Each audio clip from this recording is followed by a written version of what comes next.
Let's speak to Jack Duffin, who's the UKIP councillor for Stamford East and Corringham Town in Thurrock. Jack, good morning to you. Good morning. Surprised? Yeah, surprised in a way, but I thought it was possible because at the end of the day, I can't remember a politician in my lifetime going out on top. And what bigger achievement can you have? He came into politics 23 years ago. His ambition was, let's win this referendum. He single-handedly delivered, got the referendum and then won it.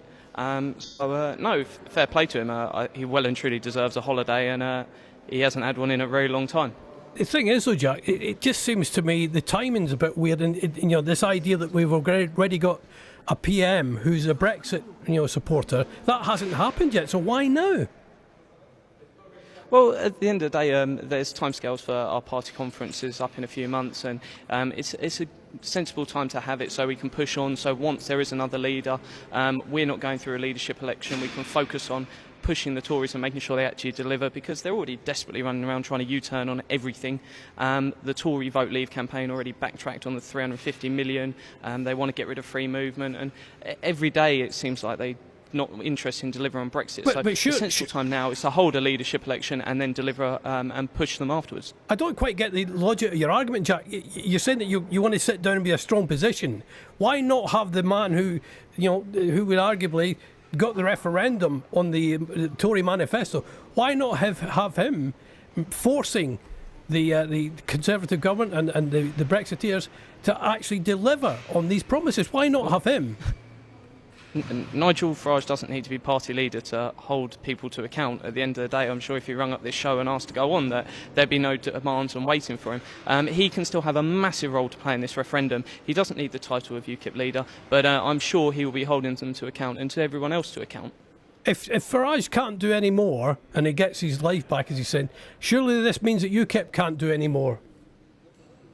No, without a doubt, UKIP has a massive role to play, because at the end of the day, the Tories are backtracking left, right and centre, and it's only us that delivered this referendum, and it's us that will hold them to account. Farage is UKIP, isn't he? He is UKIP. UKIP is so much more than Farage. You reckon?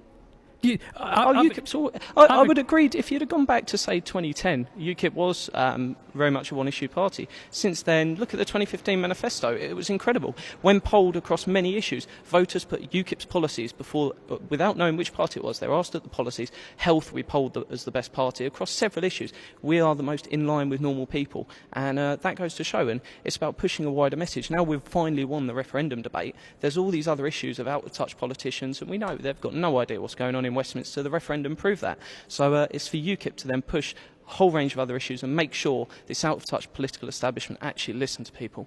Do you think Douglas Carswell would have been expelled this morning? I've got no idea what's going on with Douglas Carswell. That's for the NEC to do and have a debate. I believe they're meeting later today, so we'll see this evening, I guess. Who do you think should be the next leader then, Jack? Oh, I'm not going to give you that one this early. I've got my own ideas in my head, but we're going to wait and see who the runners and riders are. I'm not going to tell you who, but I've got my ideas, so you're going to have to wait on this one. How long will it take to get a new leader? So we've said it will happen definitely by the time of conference, which is middle of September. So nominations go in. The NEC are meeting today to finalise the timetable. So by the end of the day, you should have a timetable, so we all know when it's going to happen. But it won't take too long. It seems like political chaos at the moment, doesn't it? We've only got the Liberal Democrats who've kept the leader in place. We're waiting to hear about the Labour Party as well. But I mean, it is chaos. Well, it is chaos, because the trouble is no one in the other parties saw this coming, and at the end of the day we're actually the only ones that have got controlled leadership issues. Nigel's going out wise on top, and fair play to him. The other parties are in chaos because David Cameron fell on his sword, Boris got stabbed in the front, Jeremy Corbyn's hiding in a bunker and refusing to speak to his own shadow cabinet. It's literally like the thick of it playing out on TV. I feel sorry for you lot as journalists. Every 15 minutes you turn around, the whole climate's changed and it's all gone a bit crazy. So literally anything could happen. Who knows? Jack Duffin, UKIP councillor for Stamford East and Corringham Town in